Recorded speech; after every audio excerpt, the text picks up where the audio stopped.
What's good, everybody? It's your boy, the Gallon Goon, and today we're going to be displaying our Draco Slayer deck in the Primal trading card game. Be sure to like, follow, comment, subscribe for more content. Okay, so let's start off with the main card of the deck, the field card. Slayer's Guild Hideout. The field card's ability is activate once per turn during the main phase or battle phase. When an in-play card is discarded, you may draw one card. So whether that be one of my in-play cards or my opponent's in-play cards, if they will get sent to the drop by discarding or KO, I get the draw card. This field spell has the Necro and Plasma symbols, so therefore this will be a black and purple deck, or a Necro Plasma deck with a bit of other spice tacked in. So if you want to know more about the game, be sure to scan the QR code here for a Primal trading card game. So let's start off with our 0 drops. These are essential to the game. It's essential that you at least need to play a body every turn if possible to keep presence on the board. So our deck consists of Dragon, Weapon, and Slayer users that focus around using weapon abilities. We will start off first with Free Richie. This is the crux of the deck, if you will. It is a 0 turn, 0 hand cost, 3/0, 0/0 when injured. Has an activate ability, activate main for 0 essence. Reveal the top 6 cards in your deck. You may put into play one plasma character card with a turn cost of 1 or less among them, and if you do, discard this in-play character. Then shuffle the remaining cards back into the deck. So, what does that do? This guy here, turn 0, can instantly proc my field spell if need be. I can look at the top 6 and play any of the characters that I will reveal afterwards, potentially off of him, and then draw one card. I can also do certain stuff with him later in the game, but we'll get there. Then we have our other hidden gem, staple of the deck, 3 Professor Sinisters. This guy is a 0 turn cost, 0 hand cost. He is a 1/0 when healthy and a 3/0 when injured. I know what you're saying. Why does he get stronger when injured? Well, he has a valid effect. That's a trigger if my field has a Necro symbol, which it does, it shares. When this character is sent out to battle while injured, I may move the top card of my deck to my essence area. So he allows me to generate free essence, if you will, from the top of the deck while he's injured. He's also a Slayer and a weapon user, if you see in the keywords here.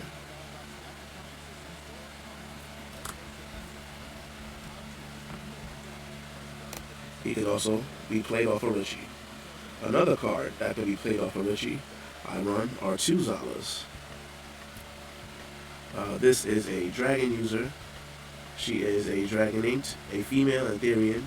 She's a 0/2 healthy, 0/1 injured. She has an ability trigger once per turn. When a character I control with Dragon becomes the user of an ability card, I get to draw one card. So that's just more draws for me. And the 2 supports that is also very good.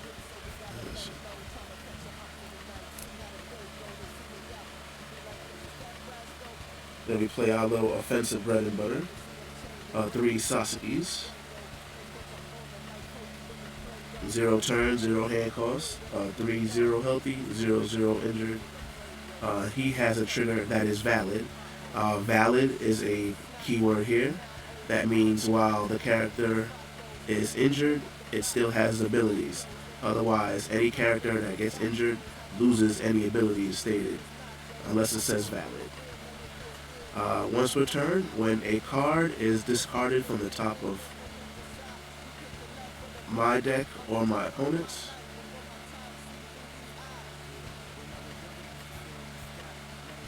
Well, I'm sorry. Once per turn, when you discard the top card of my opponent's deck, this card gains +2 for the turn. So when basically when I make him mill, whenever he mills a card, off of my ability, he becomes a 5. And if he's injured, he will become a 2. He is also a dragon user, so he will proc off of the Zala if he was to use an ability card, and he's also a weapon user in his traits.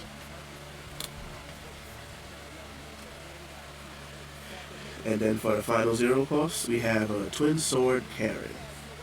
She is a turn 0 and 0 hand cost, 2-0 healthy, 1-0 injured. Her effect is not valid, so if she's injured, her effect will be null and void. But whenever she's sent out to attack, I will get to discard the top 2 cards in my opponent's deck, and then she gets +1/+1. So whenever she's sent out to attack, I make my opponent mill 2 cards. She becomes a 3/1, and then also making me mill the opponent's top cards will also proc Sasuke and make him a 5. She's also a weapon user, she's not a dragon user. Now we go into our turn 1 cost characters. We just run 3 Hoshiko. She is a dragon female weapon user. Awesome artwork. I call her Lady Yams for obvious reasons. Alright, so she has a trigger that's not valid, but when she's sent out to play, I may look at the top 3 of my deck, move up to 1 plasma ability card, or 1 ability card that includes weapon and its requirements, and then discard the remaining cards. So she can search cards, ability cards that are in the deck that I will show you later on. And she's also a 2 support stat, can also be played off of Richie.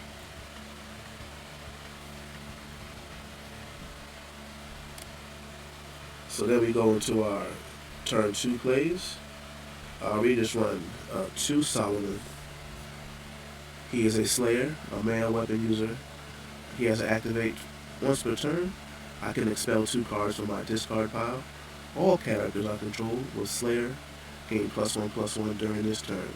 Then at the end of the turn, I may mill 2 from the top of my deck, discard 2.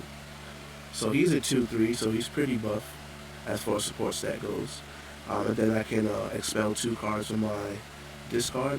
In Dragon Ball Super turns, we basically means warp. So we will warp 2 cards from our drop. He'll become a 3/4, and then he'll give that 4 support stat if I put him into a team with somebody else, making that team very strong.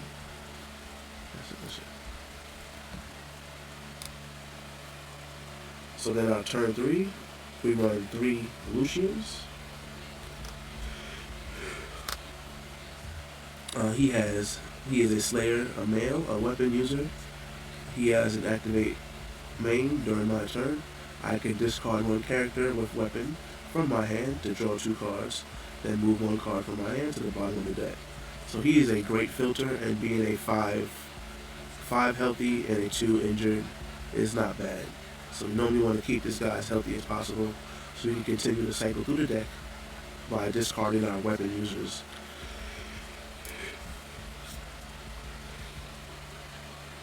Now we get into the big boys. Turn 5. This is like our boss card of the deck. Taba. He is a vice captain of the Slayer Guild. He is a male animal, a weapon user, and a Therian. He's a turn 5, a 1 hand cost. So what that means, when on turn 5 or higher, if I want to play him, I will just have to add 1 card from my hand to my essence that shares traits with his essence. So for instance, if I had this card in my hand, if I want to play him, this will go to the essence, and then I play with Tombo. So trigger, when he is put into play, I may discard 1 injured character my opponent controls, which automatically triggers my field spell to automatically draw me a card. He is an ongoing, so this is like a permanent that is also valid. So if he's injured, he'll be a 4-1, but the effect will still work. When this character is in a team with another Slayer character, this character in particular is unaffected by my opponent's character effects. Pretty powerful. He'll still be affected by abilities and certain strategies, but any other battle cards he won't be affected by. And then we have 3 Rcarry. This card is a turn 6, turn 2 hand cost dragon that evolves, or should I say transforms, off of Luci. So what this means is that if I was on turn 6 or turn 5, Luci was on the board, when you activate the transformation ability, you're allowed to reduce the turn cost and the hand cost by 1, which means I can play this on turn 5 and only for 1 hand cost instead of 2. So he'll be able to transform on top of him. He'll still be able to have Luci's effects, the card underneath that he transformed on top of, including whatever effects of the card that it transformed into. So with that being said, Rcarry in particular, we call this a hand trap in most card games. We have a activate here during the opponent's turn. His activate main, or EOA, which is activate of ability timing. You'll be able to discard this character from my hand to target 1 trigger or activate effect on the chain and negate it during this turn. He also has a ongoing that he can transform from the discard pile. So after you use it for its hand trap ability to negate something, later on, if you have Luci on the board, you can easily transform into this guy from the drop, from the discard. Pretty nifty. Him being a 6/3 is quite powerful. Sometimes we bring him out, sometimes we don't. It's very situational. Sometimes we normally win without playing the Luci, but it's better to have it than better to not have it and need it. So now we will go into the strategy cards. For starters, we have 3 Dragonic Tesseract. This card is a Necro and a Plasma, a turn 1 hand cost strategy. This also has an ongoing. While my opponent has 10 or more cards in their discard pile, I'm allowed to play this from my discard pile as if it was in my hand. It just gets removed from the game after. So, its ability is to discard the top 2 from a player's deck and then draw 1 card. So essentially I can make my opponent mill 2 and then I draw 1. This will also proc the Sasaki to give that card +2 also. And then you can also activate this again later on in the game from the discard area if need be, to also draw more cards or potentially mill out your opponent, which I have done sometimes in the past. Then we have 2 Draconic Graveyard. This card is just a Necro, a turn 1 hand cost. You just target 5 cards in your discard pile and place them back in the deck. But the thing is, if you was to mill this from the top of your deck, it'll go back to the bottom of the deck instead. So this can save you potentially from milling yourself out, or if you're facing against other mill decks, you won't get milled out as easily unless you draw into it. It's a great card. I would say it's a staple in Necro, but we'll see. I also run 2 Collateral Damage. This is a turn 1 hand cost. We search our deck for 1 fire or plasma character with a turn cost of 1 or less and add it to my hand. So basically this searches out damn near any of the all my turn 1 and 0 cards in the deck. So whatever I may need, I can potentially grab it. It also has the fire and plasma symbol, which can also be used for certain things later on. We have our turn 2s. We have 3 Dragging Promise. This is like our Pot of Greed, if you will. Turn 2, 1 hand cost. We just draw 2 cards. And if we happen to control a character with a turn cost 6 or higher, then we draw 3 cards instead. Or we draw 1 more, I should say. So good filter. We try to dig through stuff. Then we have 2 Secret Meetings. This card, like Collateral Damage, this is a multi-essence card. It shares Necro and Plasma. If my field card is a named Slayer's Guild hideout, search your deck for 1 character card with Slayer or Mercenary and add it to my hand. So this potentially grabs all my Slayer and Mercenary cards that I may need. This grabs Twin Sword Karen. This grabs my boss card on Taba. This grabs Lucian. This grabs Solomon. And it will grab even more cards coming set 2.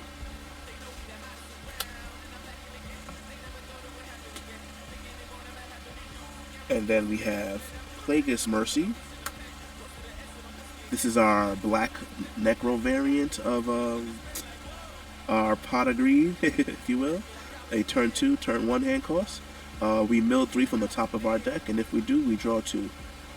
Sometimes we can mill 3, hit the Draconic Graveyard, so technically we only mill 2 to draw 2, which is a little bit of value there.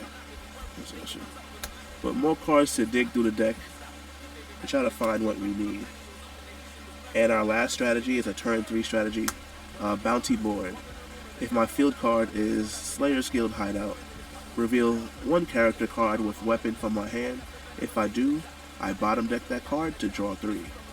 As you've seen, most, if not all of these cards in my deck that are battle cards or character cards or a weapon, so I can potentially reveal any one of them to bottom deck it to draw 3. So now we'll go into the ability cards.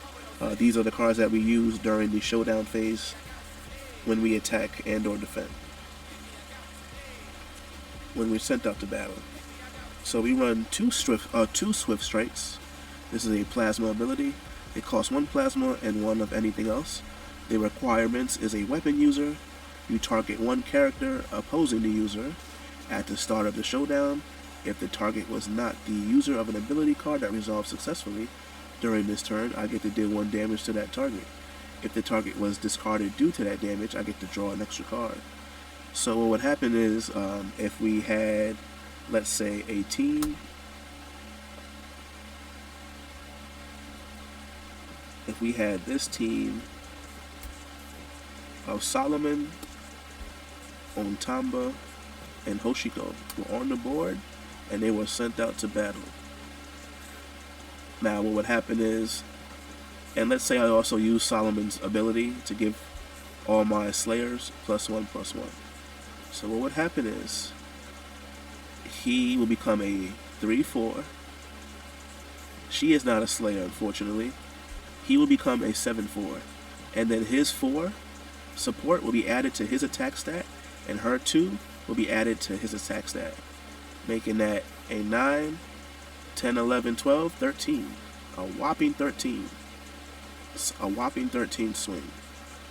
Now, if the opponent decided to defend this team right here, and I decided to say, no, I pass my priorities on the battle, if you will, and then they pass their priorities on the battle, then that's fine. Now, if they were to attack me, and I defended with my team, and they activated no abilities on their end, then if I activated Swift Strike in response to them activating nothing, if they additionally pass any abilities on after that, I get to deal 1 damage to them. Therefore, they will get injured, which will drastically change the outcome of the battle.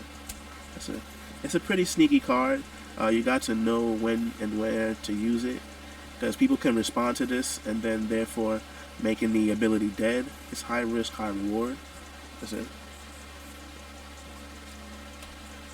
So then we have 2 Pagus Syringes. The requirements is a weapon or medical for one Necro and one of anything else. The target is one character opposing the user. We just injure the target, and then the user gets +2/+2. It's pretty good. Let's see.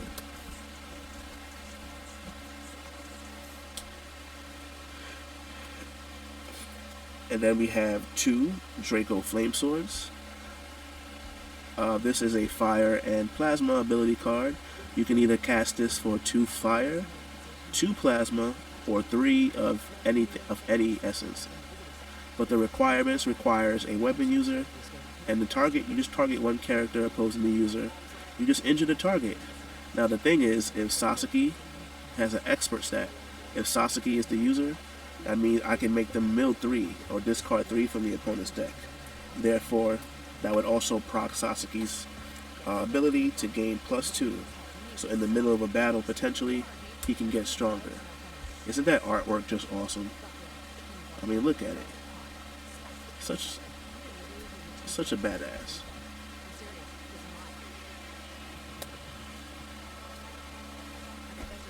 And then last but not least, we run 2 Hydroelectric Fists.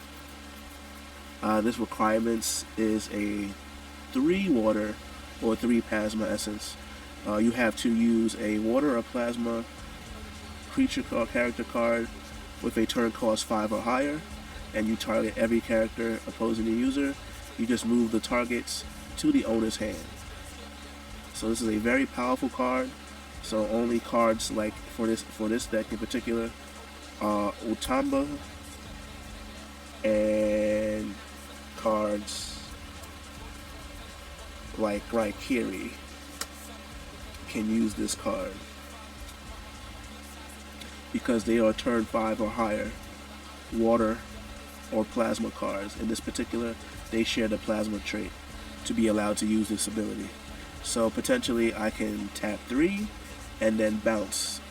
If they decide to block this attack, I can bounce the whole team right back to their hand.